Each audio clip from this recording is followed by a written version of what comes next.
제가 마지막으로 세미 정장이 아니라 깔끔한 정장을 입은 게 언제지 생각을 해보니까 아까 사회 본 예준 형제 결혼식 사회 볼 때가 마지막이었더라고요.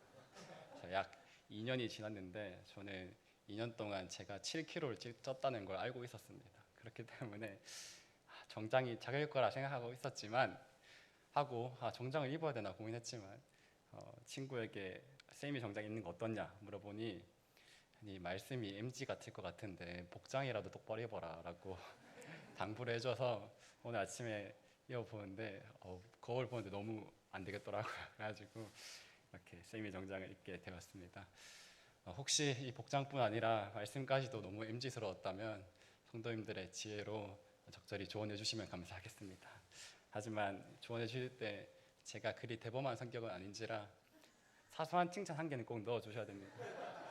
예를 들면 성진 형제 평소에 찬양 인도할 때보다 발음은 좀 좋더라. 근데 이런 식으로 부탁드리겠습니다.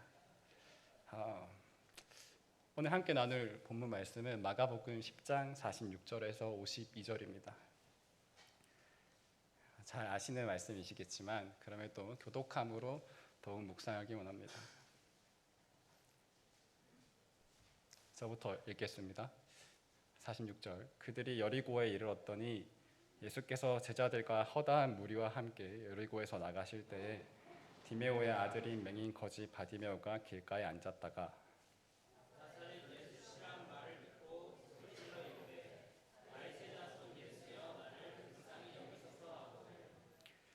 많은 사람이 꾸짖어 잠잠하라 하되 그가 더욱 크게 소리 질러 이르되 다윗의 자손이여 나를 불쌍히 여기소서 하는지라.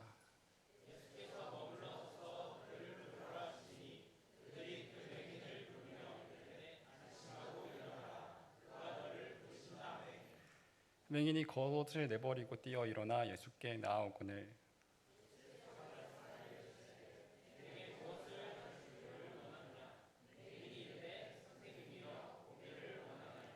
예수께서 이르시되 가라 내 믿음이 너를 구원하였느니라 하시니 그가 곧 보게 되어 예수를 길에서 따르니라.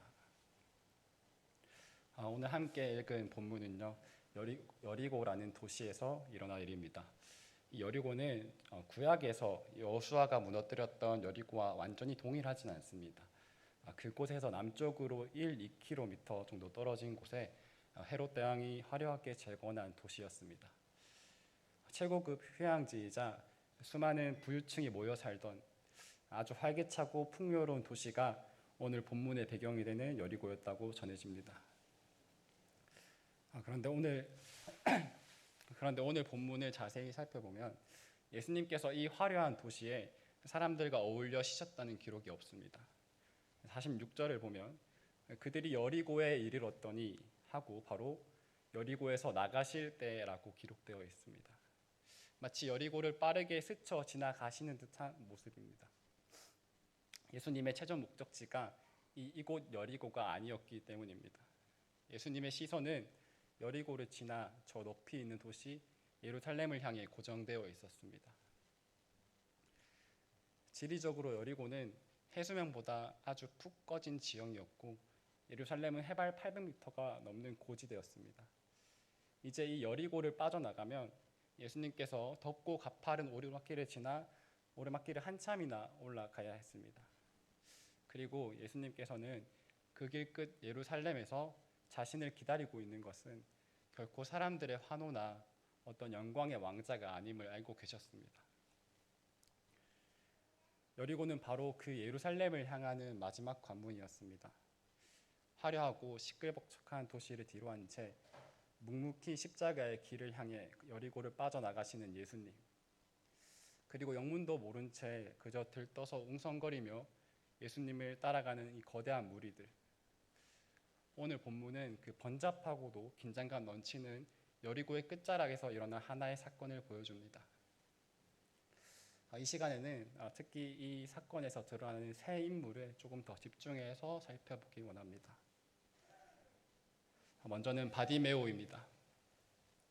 수많은 무리가 웅성거리며 여리고 성문을 빠져나갈 때 그 화려한 도시의 가장자리, 흙먼지 날리는 길가에 맹인이자 거지인 바디메오가 앉아 있었습니다. 여리고란 도시가 제 아무리 화려한 휴양 도시라 하지만 앞을 보지 못하는 맹인 거지는 철저히 소외되었을 것이고 그의 삶은 사람들의 동정에 기대어 하루하루 그저 연명하고 있었을 것입니다. 아무것도 볼 수 없었던 바디메오가 이 나사렛 사람 예수라는 말을 듣고 외칩니다. 다윗의 자손 예수여, 나를 불쌍히 여기소서. 맹인의 이 불쌍히 여겨달라는 부르짖음에도 안타깝게도 사람들은 그를 불쌍히 여기기보다 되려 꾸짖고 질책합니다. 하지만 바디메오는 좌절하지 않고 더욱 크게 부르짖었습니다. 다윗의 자손이여, 나를 불쌍히 여기소서. 이때 분명 바디메오가 들은 소리는 나사렛 사람 예수였습니다. 하지만 바디메오는 다윗의 자손 예수여라고 부르짖습니다. 나사렛 사람 예수는 출신지를 나타내는 그런 호칭이기도 했지만 때로는 멸시가 섞인 표현이기도 하였습니다. 갈릴리 지방 자체도 예루살렘 사람에게는 변방이었지만 나사렛은 이 갈릴리 안에서도 변방이었습니다.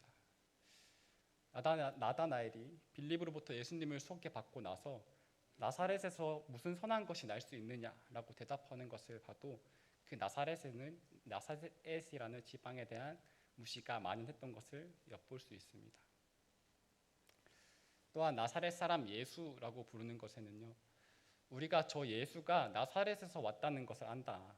그는 하늘에서 신비롭게 온 존재가 아니라 저 변방 나사렛에서 우리와 동일하게 자라난 인간일 뿐이다. 그러므로 그는 메시아일 수 없다. 라고 하는 예수님을 기적을 조금 행하는 변방 출신의 인간 선생으로 보는 시선이 내포되어 있었습니다. 하지만 눈먼 바디메오는 비록 나사렛 예수라고 들었지만 다윗의 자손 예수라고 외칩니다. 이는 구약에 예언된 메시아를 뜻하는 정확한 신앙 고백이었습니다. 눈을 뜨고 있던 무리들은 예수님의 겉모습만을 보고 나사렛 예수라 칭했지만 맹인이었던 바디메오는 영적인 눈이 열려 예수님이 메시아이심을 보았습니다. 성경의 저자는 의도적으로 무리가 부른 나사렛 예수와 그리고 바디메오가 외친 다윗의 자손 예수를 같이 두어 대조시키며 정말 맹인은 누구인가 우리에게 질문합니다. 길가에 버려져 있어서 누구도 거들떠 보지 않던 그 사람이 정작 예수님이 어떤 분인지를 그 자리에 그 누구보다 먼저 그리고 정확하게 알아본 것입니다. 바디메오의 이 부르짖음을 들은 예수님께서는 49절에 그를 부르라고 말씀하십니다. 이에 이 맹인은 50절에 겉옷을 내버리고 뛰어 예수님께 나아갑니다. 당시 이 거지들에게 겉옷은 큰 재산이었으며 밤에는 이불의 역할을 하였고 낮에는 동전받는 역할을 하였다고 합니다. 그래서 그런 겉옷을 내버리고 뛰어갔다는 것은 나는 더 이상 이제 구걸할 필요가 없다.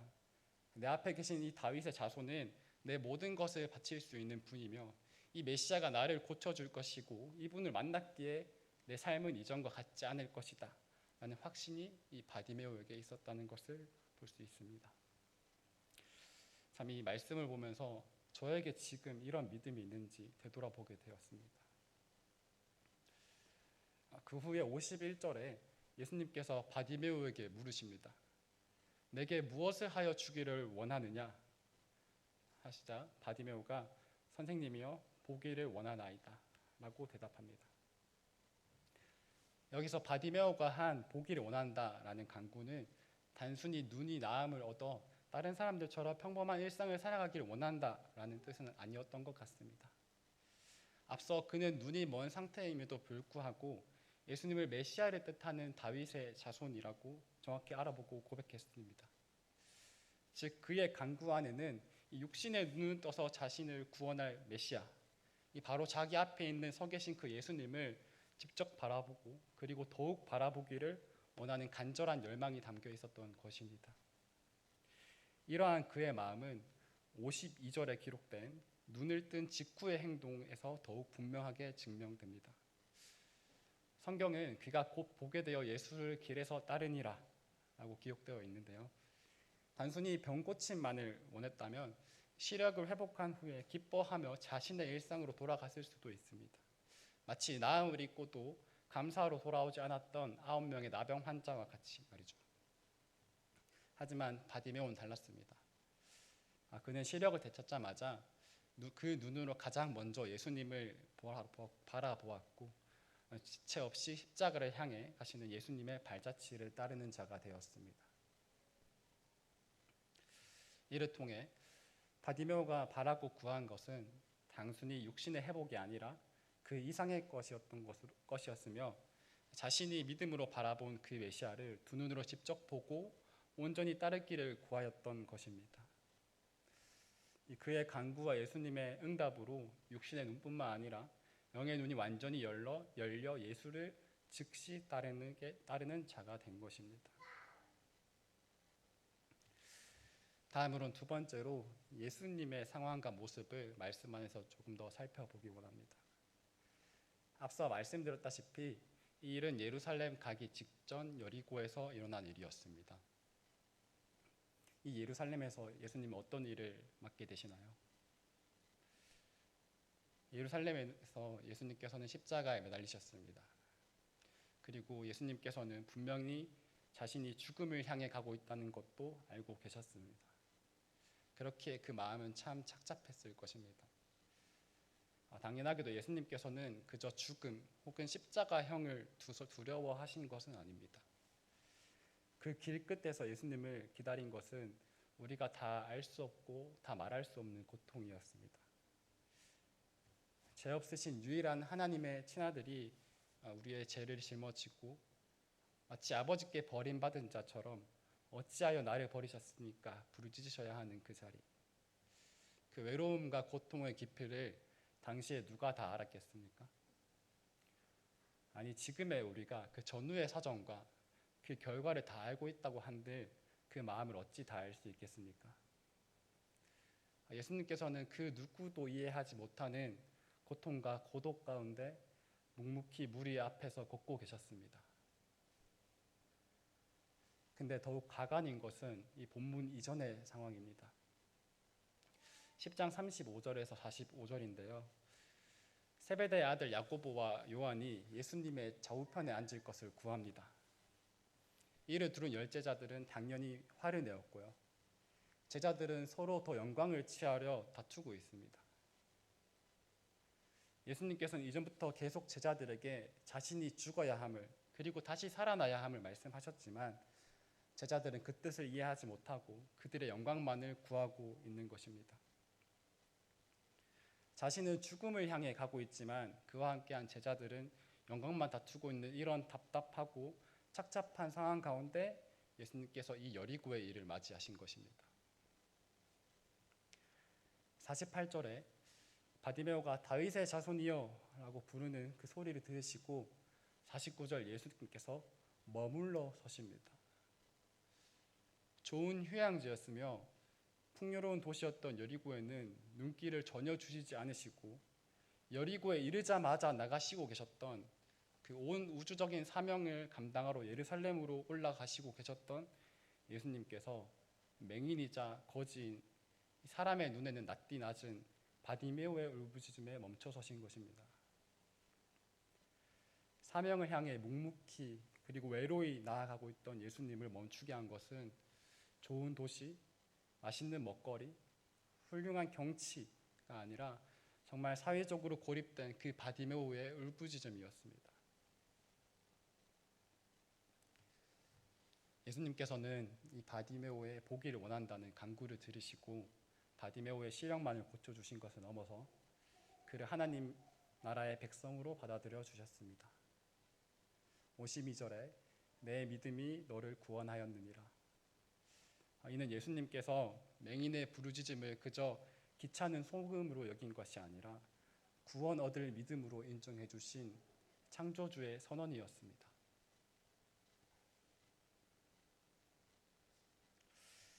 마지막으로 세 번째 인물인 제자들을 살펴보기 원합니다. 사실 예수님께서 이 바디메오에게 51절에 했던 질문, 내게 무엇을 하여 주기를 원하느냐는 앞서 이 제자 중 야고보와 요한에게도 동일하게 하셨던 질문입니다. 그에 대한 야고보와 요한의 대답은 다음과 같습니다. 37절을 새 번역으로 읽어드리겠습니다. 선생님께서 영광을 받으실 때 하나는 선생님의 오른쪽에 하나는 선생님의 왼쪽에 앉게 하여 주십시오. 언뜻 보면 하늘나라에서 예수님과 함께하기 원하며 예수님께서 누리실 영광을 우리도 같이 하길 바란다는 굉장히 영적인 고백처럼 들립니다. 그렇지만 이를 들은 다른 제자들이 화낸 것과 그리고 예수님께서 42절, 43절에 이방인 집권자들처럼 그러지 말라고 말씀하신 것을 볼 때 야고보와 요한이 구한 것은 예수님과의 영적 친밀함 혹은 주님의 전에 머물고 싶다는 그런 고백이 아니라는 것을 알 수 있습니다. 그들은 예수님께서 현재 다스리고 있는 로마 제국을 물리치실 메시아라고 생각했고 예수님께서 그들의 생각했던 그 정치적 왕이 되셨을 때 그들은 그 왕 옆에 좌의정 우의정 되기를 구했던 것입니다. 이는 더욱 주님을 바라보기 원한다고 구했던 가장 본질적인 은혜를 구했던 바디메오의 갈망과는 대비되는 것이며 예수님과 3년 동안 가장 가까운 자리에서 동고동락했지만 그 제자들의 그 마음 한가운데는 가장 세속적으로 찌들어져 있었음을 볼 수 있습니다. 또한 이 제자들은 십자가 고난에는 귀를 닫고 영광만 취하려는 그 모습을 보여주는데요. 예수님께서 십자가 처형에 대해 구체적으로 말씀하셨습니다. 33절, 34절인데요. 보라, 우리가 예루살렘에 올라가노니 인자가 대제사장들과 서기관들에게 넘겨짐에 그들이 죽이기로 결의하고 이방인들에게 넘겨주겠고 그들이 능욕하며 침뱉으며 채찍질하고 죽일 것이나 그는 3일 만에 살아나리라 하시니라. 이렇게 예수님께서 구체적으로 말씀하셨음에도 야고보와 요한이 그 영광의 자리를 청탁하자 예수님께서는 38절에 물으십니다. 너희는 너희가 구하는 것을 알지 못하는도다. 내가 마시는 잔을 너희가 마실 수 있으며 내가 받는 세례를 너희가 받을 수 있느냐? 이에 대해 그들은 망설임 없이 할 수 있나이다 라고 대답합니다. 참 얼마나 어리석습니까? 그들은 어쩌면 예수님께서 말씀하신 잔을 승리의 축배로 세례를 기념식 내지는 즉위식으로 보았던 것 같습니다.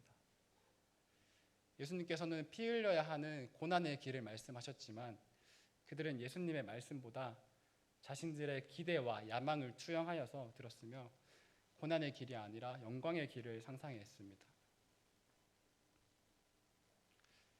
또 제자들은 그들이 상상한 영광에 취해 약자를 꾸짖고 가로막았습니다. 48절에 많은 사람이 꾸짖어 잠잠하라 하되라고 서술되어 있습니다. 많은 사람의 제자들이 포함되었으며 나아가서 주도했거나 적극적으로 동참했다고 보는 것이 타당한 이유는 이 10장 앞부분에 있는데요. 13절부터 16절까지 사람들이 예수님께 어린아이들을 데리고 왔으며 그때 제자들이 그들을 꾸짖었다고 기록되어 있습니다. 제자들은 예수님께 나아오는 약자를 꾸짖고 통제하는 역할을 자처하고 있었던 것입니다. 그들은 예수님께 나아오는 그 약자들을 왕의 행차에 방해하는 무리로 보았고 그렇기에 그들은 바디메오를 꾸짖는 많은 사람들 가운데 아마 주도적인 역할을 하고 있었을 것입니다. 정말 그 아무것도 아니었던 자들이 감당하지 못할 은혜를 받아서 예수님의 제자가 되었지만 그들은 그 은혜를 잊고 예수님께서 더러운 귀신을 내쫓을 때나 혹은 거친 풍랑을 잠재우실 때 사용하셨던 그 강력한 제압의 언어를 예수님께서 찾으시는 그 영혼들에게 사용한 것입니다. 예수님의 가장 가까운 곳에서 십자가의 길을 이해하고 그 길로 사람들을 불러야 하는 그 사람들이 자신들의 기대로 잘못 상상하여 되려 예수님께 나아가는 길을 겹겹이 막는 바리게이트가 되어버린 것입니다. 바디메오는 육신의 눈을 비록 뜰 수 없었습니다. 하지만 그는 영적인 맹인은 아니었습니다. 예수님께서 사람들이 다니는 길 각 구석에 버려져 있던 그를 예수의 길에서 따르는 자로 살게 하셨습니다. 예수님께서는 당신의 제자의 길로 그를 초대하셨습니다. 반대로 제자들은 육신의 눈은 멀쩡했으나 영적으로는 맹인이었습니다. 그들은 정치적 영광을 다투었고요. 그들이 받은 은혜를 까먹고 예수님께 나아오는 자들을 막았습니다. 치유가 시급했던 것은 바디메오가 아니라 오히려 제자들이었습니다. 영광을 다투고 예수님께 나아오는 자들을 내쫓고 듣고 싶은 것만 듣는 참으로 답답하고 영적으로 병든 제자들을 볼 수 있습니다. 마치 그들에게 희망이 없어 보이기도 합니다. 이 시점에 마가복음의 구조를 조금 살펴보길 원하는데요. 마가복음은 전반적으로 예수님께서 십자가를 향해 계속 걸어가고 계십니다. 이와 대비되게 제자들을 영적으로 무지하고 예수님의 가르침에 대해 깨닫지 못하는 모습을 계속 보입니다. 몸은 가까이 있지만 그 마음의 감격은 오히려 점점 멀어지는 것처럼 보입니다. 마가복음 4장에서는 바다에 온 큰 광풍에 제자들이 겁먹어 예수님을 깨우자 예수님께서 잠잠하게 하신 후에 어찌하여 이렇게 무서워하느냐, 너희가 어찌 믿음이 없느냐 라며 제자들을 향해 탄식하십니다. 또 제자들은 이미 떡 5개와 물고기 2명으로 5,000명을 먹이신 것과 떡 7개와 생선 2마리로 4,000명을 먹이신 것을 직접 경험했지만 제자들이 배에 떡이 없음을 걱정합니다. 그런 제자들에게 예수님께서 또 다그치십니다. 너희가 어찌 떡이 없음으로 수근거리느냐, 아직도 알지 못하며 깨닫지 못하느냐, 너희 마음이 둔하냐, 너희가 눈이 있어도 보지 못하며 귀가 있어도 듣지 못하느냐, 또 기억하지 못하느냐. 이후 8장 후반부에 예수님은 자신의 죽음과 부활을 말씀하셨지만 베드로는 이해하지 못하고 항의했고, 또 9장에 예수님께서 죽음과 부활을 또 한 번 더 말씀하셨지만 제자들은 순간 두려워할 뿐 똑바로 이해하지 못하며 바로 누가 크냐며 또 다툽니다. 그리고 오늘 본 10장에서도 죽음과 부활을 기어코 3번이나 말씀하셨지만 야고보와 요한은 예수님의 좌우편을 구했고 나머지 제자들은 분이 여기는 행동을 보여줍니다. 그러고서는 예수님의 사역을 방해하고 예수님께 나아오는 자들을 꾸짖기까지 하고 있습니다. 오늘 본문 이후에 이 제자들의 무지와 실패는 더욱 극대화됩니다. 겟세마네 동산에서 깨어 기도하지 못하고 깊은 잠에 빠지고요. 가룟 유다는 예수님을 팔아 넘겼고 예수님이 잡혀가실 그때에 14장 50절에 제자들이 다 예수를 버리고 도망하니라 기록되었으며 반석이라 하셨던 그 베드로는 예수님을 3번이나 부인하였습니다. 그리고 결국 예수님께서 십자가에 달리셨을 때는 제자들 그 누구도 없었습니다. 제자들의 이 무지와 실패가 1장부터 계속 쌓여서 끝끝내 완벽한 절망을 만들어냈습니다. 참 마가복음이 이렇게만 끝났다면 마가복음은 제자들의 실패를 나타내는 비극적인 책으로 남았을 것입니다. 그러나 마가복음의 마지막 장인 16장에 이 모든 실패를 덮어버리고 회복시키는 위대한 반전이 일어납니다. 7절입니다. 16장 7절.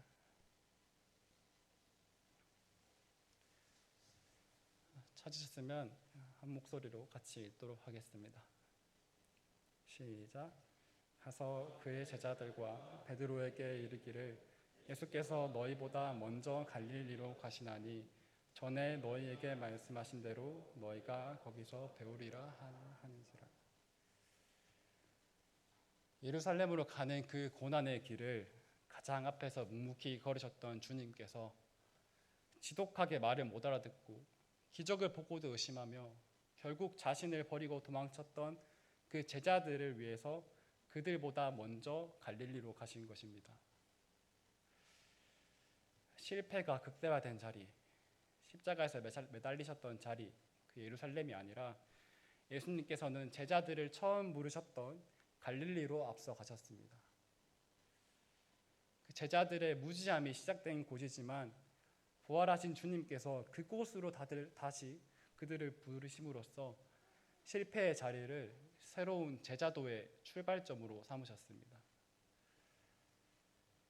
오늘 말씀의 제목을 은혜로 걷는 제자도라고 지어봤는데요.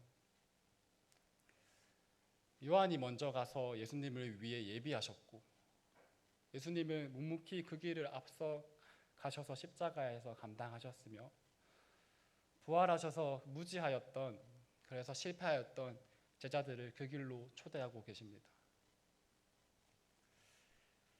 마가복음에서 드러나는 이 제자들의 점진적이고 철저한 실패의 구조 안에서 이 생명의 길은 오히려 인간의 결단이나 의지가 아니라 오직 앞서가시는 주님의 은혜로만 걸을 수 있음을 증명하는 장치가 됩니다.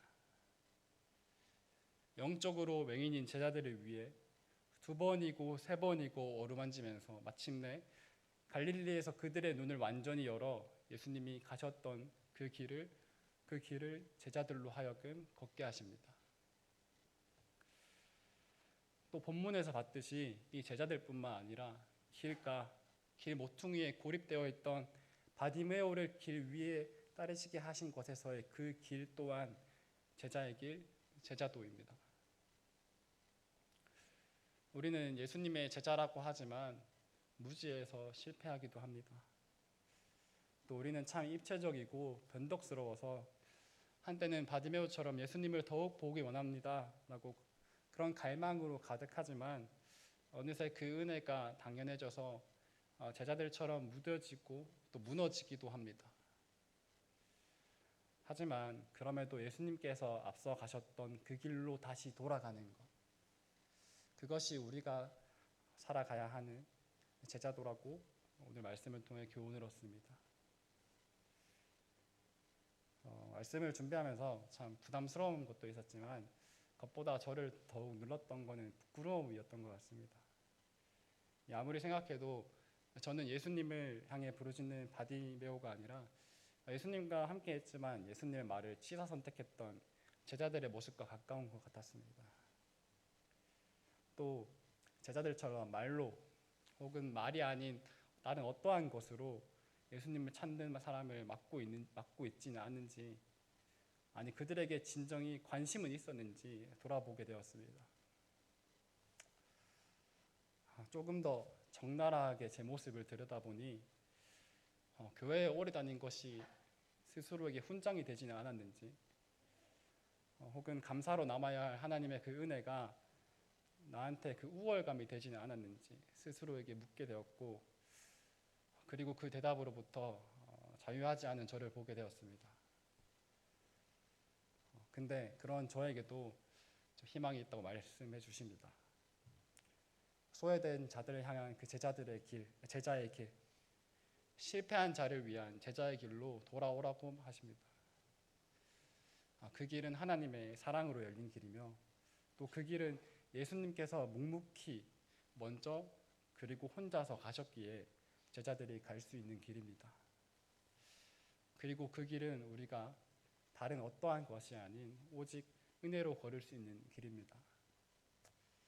은혜로 가득한, 또 은혜로만 걸을 수 있는 그 길을 주님 만날 때까지 걷는 저와 성도님들이 되기를 원합니다. 기도하는 시간 갖도록 하겠습니다.